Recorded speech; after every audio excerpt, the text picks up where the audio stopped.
नमस्कार प्यारे विद्यार्थियों, आज के अपने इस क्लास में विविध प्रश्नमाला 5 के जो प्रश्न बच गए थे वो हम करने वाले हैं। समांतर श्रेणी के अंदर प्रश्नावली 5 के 5.1, 5.2, 5.3 और विविध प्रश्नमाला के संबंध में जो जितने चैप्टर थे वो सारे मैंने अपलोड कर दिए हैं।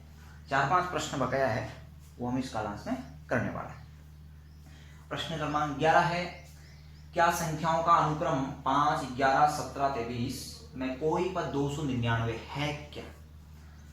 यानी एक समांतर श्रेणी दे रखी है और उसके अंदर एक पद दे रखा है लास्ट में 299, यानी अंतिम पद दे रखा है।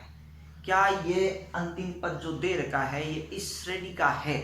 तो ऐसा हमने 5.3, 5.2 के अंदर प्रश्न किए हैं, यानी n ज्ञात करना, यानी वो पद ये है या नहीं। तो n ज्ञात करते समय अगर n का मान एक प्राकृत संख्या आ जाता है तो वो दी गई समांतर श्रेणी का एक पद है, और अगर प्राकृत संख्या नहीं आता है तो वो एक दी गई श्रेणी का पद नहीं है। तो यहाँ आपको दे रखा है समांतर श्रेणी, तो इसके अंदर सबसे पहले आपके a यानी प्रथम पद यहाँ क्या दे रखा है? 5। एक वो प्रथम पद हो गया 5। फिर क्या? डी बोले तो a2 माइनस a, यानी d बराबर a2 यहाँ है आपके 11 में से 5, d बराबर आ गया आपके 6, d बराबर 6। अब यहाँ आपके देर का है क्या? an 299, और आपको ज्ञात क्या करना है? n ज्ञात। अब मैंने शुरू में बताया था सूत्र के अंदर कुल 4 चीजें हैं। 4 चीजों में से अगर 3 चीजें दे रखी है तो चौथी चीज उसी सूत्र से हम ज्ञात कर सकते हैं। तो यहाँ an दे रखा है तो an सूत्र लगाना। तो an बराबर होता है a प्लस n माइनस 1 गुणा d। यहाँ an का मान आपके दे रखा है 299 बराबर a बोले तो 5 प्लस n आपको ज्ञात करना, n का n माइनस 1 का 1, d बोले तो 6। ये हमने सूत्र में रख दिया। तो आपको क्या करना? सरल करते समय 299 बराबर 5, 6 को n से गुणा किया प्लस के 6n, 6 को माइनस 1 से गुणा किया माइनस के 6। बस यहां आपको दिख रहा है 6 है माइनस के, 5 है प्लस के, तो माइनस के ज्यादा है तो कितना? 299 बराबर 6n माइनस 1।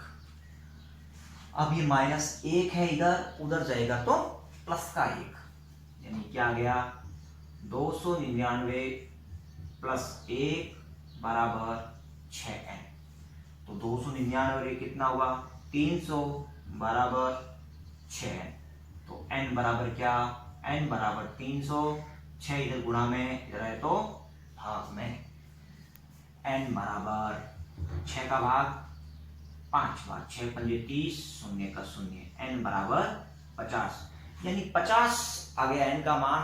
n का मान है वो प्राकृत संख्या आ गया, इसका मतलब 299 इसका है वो कोई पद है। तो आपको क्या लिखना है? अतः 299 दिए गए अनुक्रम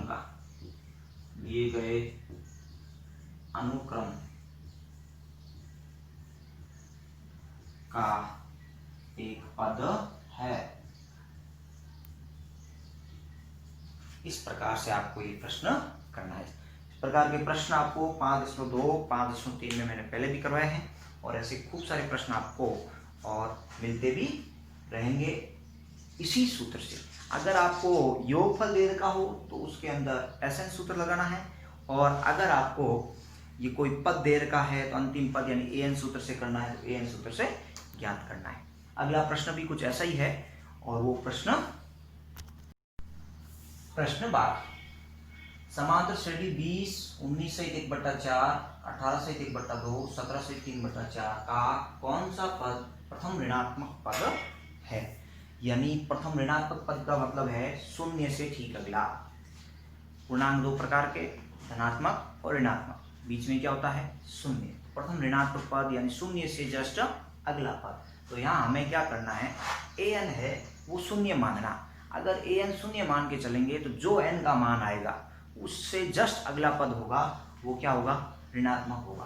तो जैसा हमने 11वां प्रश्न किया है कुछ वैसा ही प्रश्न है। वहाँ आपको बताया हुआ था कि 299 इस श्रेणी का पद है अथवा नहीं, परंतु यहाँ क्या पूछा है, यहाँ पूछा है प्रथम ऋणात्मक पद कौन सा है। तो यहाँ an हमको क्या मानना है, शून्य मान के चलना है, ताकि an शून्य मान के चलेंगे तो जो n का मान आएगा चाहे वो प्राकृत संख्या आए या प्राकृत संख्या नहीं आए, प्राकृत संख्या नहीं आएगा तो जस्ट उसका अगला पद वही क्या होगा, ऋणोत्तर होगा। और अगर प्राकृत संख्या आ भी जाए तो भी उसका अगला पद क्या होगा, ऋणोत्तर पद होगा। तो यहाँ क्या दे रखा है, a बराबर क्या है 20, d बराबर a2 माइनस a, यानी d बराबर आया आपके 19 सहित 1/4 माइनस के 20। अब यहाँ सीधा हमको दिखता है 3/4 कम कर रखा है, फिर भी हमें इसको सरल करना है। तो क्या आएगा, 19 को 4 से गुणा करो, 29 29 57 76 77/4 माइनस 20/1, क्या आएगा सब 20। 4 का भाग 20 में, 4 का भाग 20 में जा रहा है 5 बार, 5 को 5 7 35, 3 5 7 35 और 3 38, 385 माइनस यानी माइनस 1 का भाग 20 में 20 बार, 20 को 20 से गुणा करते हैं तो होता है 400। अब घटाते रहता है क्या 15, 385 माइनस 400 होता है माइनस के 15/20, माइनस के 15/20 आया क्या 5 का भाग जा रहा है 3 बार 4, यानी माइनस के 3/4, क्या आया ये d का मान आ गया आपके माइनस के 3/4। अब आपको क्या याद करना, यहाँ आपको an क्या लेना है, an बराबर शून्य लेना, क्योंकि शून्य से जस्ट अगला पद होगा वो क्या आएगा आपके ऋणोत्तर होगा, इसलिए हमने an क्या मान दिया शून्य। और n बराबर आपको याद करना है, यानी कौन सा पद शून्य है और शून्य से अगला पद क्या हो जाएगा ऋणात्मक होगा। वापस क्या an सूत्र लगाना, an बराबर a प्लस n माइनस 1 गुणा d, an यहाँ आपको लेना शून्य बराबर a है आपकी क्या 20 प्लस n का n माइनस 1 का 1 गुणा d, यानी माइनस के 3/4, माइनस के 3/4 क्या आया शून्य बराबर 20, देखो माइनस प्लस का है माइनस प्लस माइनस के 3/4 n minus minus plus 3/4, minus minus plus 3/4। अब यहाँ क्या करना है, 20 पहले से इधर पड़ा है उसको उधर भेज दीजिए, 20 को भेजते हैं तो क्या है इधर है आपके प्लस का, उधर रहेगा तो माइनस का, माइनस का 20 बराबर यहाँ आपके क्या आ रहा है माइनस के 3n प्लस के 3/4, माइनस के 3n प्लस के 3/4, क्योंकि 4 और 4 सेम था, लसअप लिया तो क्या आया 4 ही आया। अब क्या बचता है 4 इधर है आपके भाग में, उधर जाएगा तो गुणा में, तो माइनस के 20 गुणा 4 बराबर माइनस के 3n प्लस के 3, 20 को 4 से गुणा करते हैं तो 20 चौके कितने होते हैं 80, 80 किसके हैं माइनस के, और ये 3 इधर है आपके प्लस का, उधर जाएगा क्या हो जाएगा माइनस के 3 बराबर माइनस के 3 है, माइनस के 80 माइनस के 3 जुड़ करके हो गया क्या माइनस के 83 बराबर माइनस के 3 है। तो n बराबर क्या माइनस के 83 बट्टे माइनस के 3 इधर गुणा में, उधर जाएगा तो भाग में, माइनस से माइनस तो कट गया, n बराबर 83/3, यानी सरल करो, सरल करते हैं क्या आता है 3 का भाग 8 में जा रहा है 2 बार, शेष बच गए 2 हो गए 23, भाग गया 7 बार, शेष कितने बच गए 3 7 21 यानी 2/3, यानी 27 सहित 2/3 आया, किसका मान n का। तो मैंने बताया an हमने शून्य लिया तो 27 सहित 2/3 पद है वो शून्य है, तो ठीक उससे अगला यानी 28वां पद, अतः दी गई श्रेणी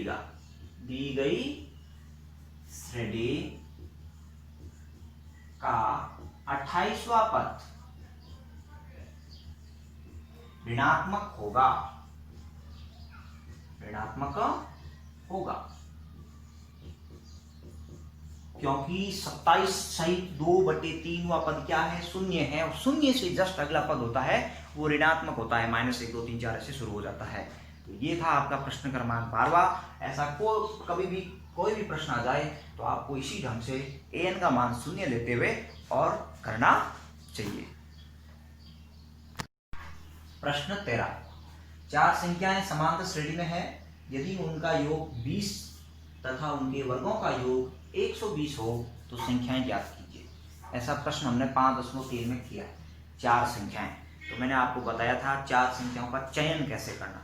उन 4 संख्याओं का चयन करने के पश्चात जैसा प्रश्न में कहा हुआ है वैसा हमें करना। तो सबसे पहले क्या लिखना, माना 4 समांतर श्रेणी की संख्या है।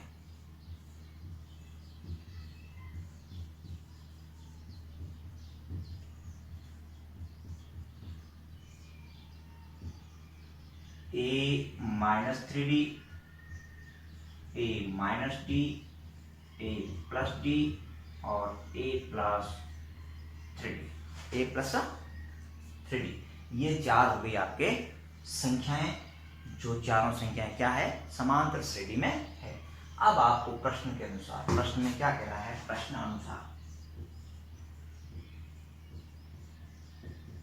कह रहा है चारों संख्याओं का योग है a-3d plus a-d plus a+d plus a+3d बराबर है 20। यानी संख्याओं का योग है वो किसके बराबर है, 20 के बराबर है। तो यहाँ कोष्टक सरल करते हैं तो क्या आता है, a-3d प्लस प्लस प्लस का a प्लस माइनस माइनस का d प्लस प्लस प्लस का a प्लस प्लस प्लस का d प्लस प्लस प्लस का a प्लस प्लस प्लस का 3d बराबर 20। अब यहाँ जो जुड़ रहा है उसको जोड़ दो, जो घट रहा है घटा दो। यहाँ माइनस का 3d, ये प्लस का 3d, दोनों कट गया। यहाँ d माइनस का, यहाँ प्लस का d, दोनों कट गया। a टोटल कितने हो गए, 4a बराबर 20। a बराबर क्या, 20/4, यानी a बराबर आ गया आपके क्या, 5। ये आ गया आपका प्रथम पद, जो a है वो कितना आ गया, 5 आ गया। अब दूसरी शर्त क्या कह रही है, तथा उनके वर्गों का योग, यानी चारों संख्याओं का वर्ग है वो किसके बराबर है, 120 के बराबर। तो क्या करना, a-3d का स्क्वायर प्लस a-d का स्क्वायर प्लस a+d का स्क्वायर प्लस a+3d का स्क्वायर बराबर क्या है, 120। बराबर हो गया 120। यहाँ आपको दिख रहा है दूसरी सरसमीका बीजगणितीय, यहाँ भी दूसरी, ये पहली सरसमीका खोल देना। तो खोल कर क्या आता है, a² minus 2 Guna a Guna 3d, यानी 2ab। ये a है, ये b है, ये a है, ये b है, a b। तो a का square minus 2ab plus b square, यानी 3b का स्क्वायर, बीच में प्लस है तो प्लस, इसको खोलते हैं तो a square minus 2 Guna a Guna d plus d का स्क्वायर, बीच में प्लस है तो प्लस, क्या आता है, पहली सरसमीका a square plus 2ad plus d square, plus है तो प्लस। यहाँ भी दूसरी a square plus 2 Guna a Guna 3d plus 3d का स्क्वायर बराबर में है आपके कितना, 120।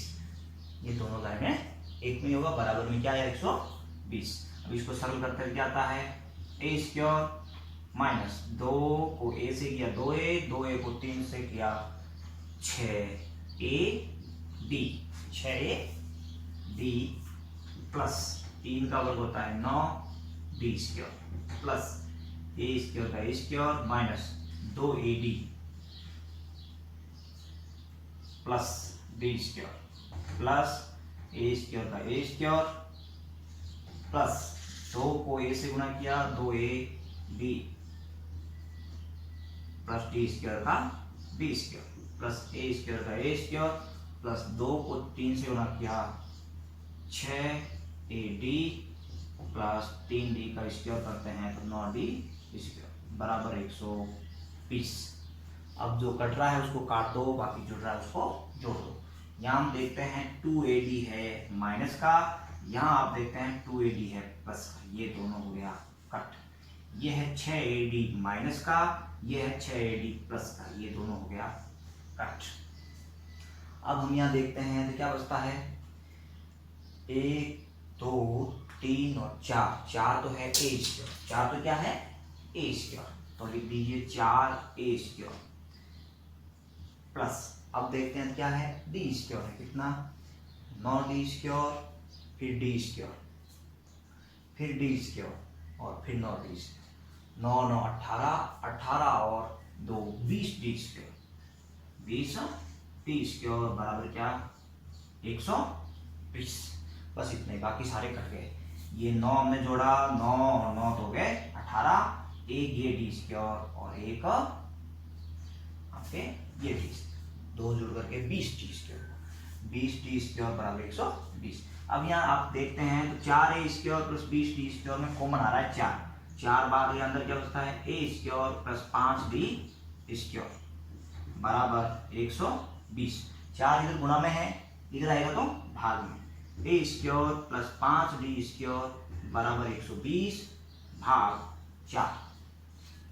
अब यहाँ आपके a का मान आपके दे रखा है कितना 5, यहाँ हम a का मान रख सकते हैं तो क्या आया 5 का स्क्वायर प्लस 5d स्क्वायर बराबर 120 के अंदर 4 का भाग 30 बार, बचता क्या है 5 का वर्ग 25 प्लस 5d स्क्वायर बराबर 30। 25 इधर है प्लस का, उधर जाएगा तो माइनस, तो 5d स्क्वायर बराबर 30 माइनस 25, तो 5d स्क्वायर बराबर आया आपके कितना 5 इधर आया भाग में, डी स्क्वायर बराबर 5/5, डी स्क्वायर बराबर आया 1 और ऐसे ही डी बराबर क्या आएगा √1, यानी डी बराबर है आपके 1 का वर्गमूल करते हैं तो क्या आएगा 1 ही आएगा। तो ये आ गया आपके ए और डी का मान। ए और डी का मान अगर हम वहां रख देंगे तो हमारे पास चारों संख्याएं प्राप्त हो जाएगी। तो मैं यहाँ रख रहा हूं, देखिए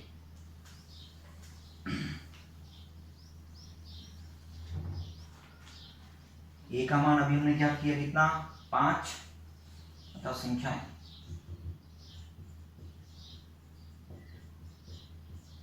तो संख्या ए यानी 5 माइनस 3 गुणा 1, ए यानी 5 माइनस डी का मान क्या है 1 और ए यानी 5 प्लस डी का मान क्या है 1 यानी 5 प्लस 3 गुणा डी का मान क्या है 1।